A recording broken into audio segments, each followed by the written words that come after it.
Lights, Camera, Excellence. Sa isang maningning na awards night, nagsama-sama ang brightest minds at pinakasikat na mga institusyon ng bansa para sa isa sa biggest celebrations ng Commission on Higher Education, the Icons Awards 2025, o ang parangal para sa Internationalization Champions of Nation Building and Sustainability.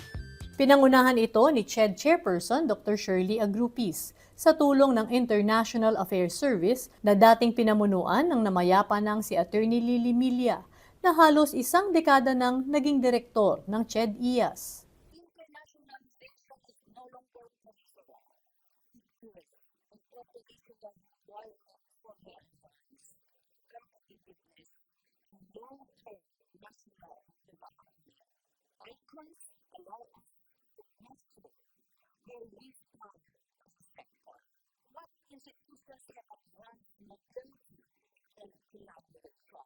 This program has strengthened our global projects. I commend Attorney Lily Milla, the Executive Director of the International Affairs Service of CHED, has outlined what I want for her bravery and she has been sustained as a venue for recognizing global excellence for internationalization. Numaraan ang nominee sa masusing pagsusuri ng mga eksperto bago gawaran ng award. Nagsasubmit po sila ng kanilang mga proposal, parang proposal po ng kanilang mga programa, pinapakita po nila at ito po ay binivet po ng ating mga experts. At ang ating mga experts, not just coming here in the Philippines, ang ating mga experts ay international experts din po. Icons Awards is parang yung Oscars ng internationalization initiatives ng Commission on Higher Education. So it's very important for us because somehow it's a validation as to the worth or the value of the internationalization programs na ino-offer ng university po namin. Kung noon, mas napapansin ng privates at big universities and colleges, ngayon, nakikipagsabayan na sa buong mundo, maging ang higher education institution sa malalayong probinsya.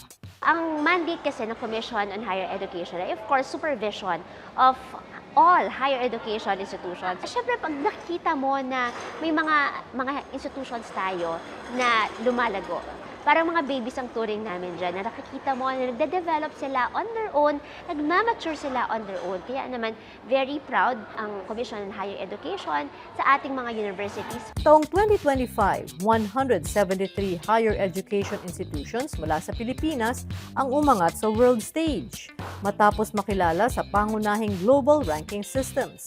Makasaysayan ito dahil sa loob lang ng isang taon, tumaas ang bilang ng 82% mula sa 95 institutions lang noong 2024. International rankings are not only a matter of prestige, but submitting their data for internationalization means that they are really serious in living up to their mandates as institutions, that they are not just producing graduates, but they are really addressing the demands of the community.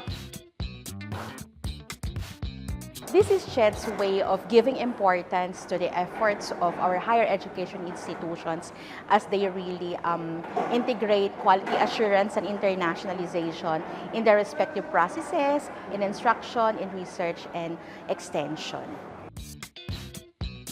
Borderless na ngayon. So, if we do not support internationalization, yung young leaders natin cannot see what is there.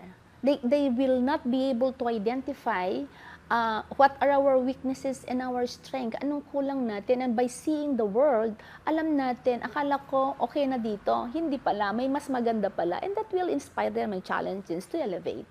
Ang HEIs na nagawara ng Icons Awards ay ang mga institusyong nagpakita ng malalim na impact sa pag-unlad ng mga komunidad, nagbigay ng mas maraming oportunidad para sa kabataan, at may mga proyektong ramdam sa pagsulong ng internationalization ng ating bansa.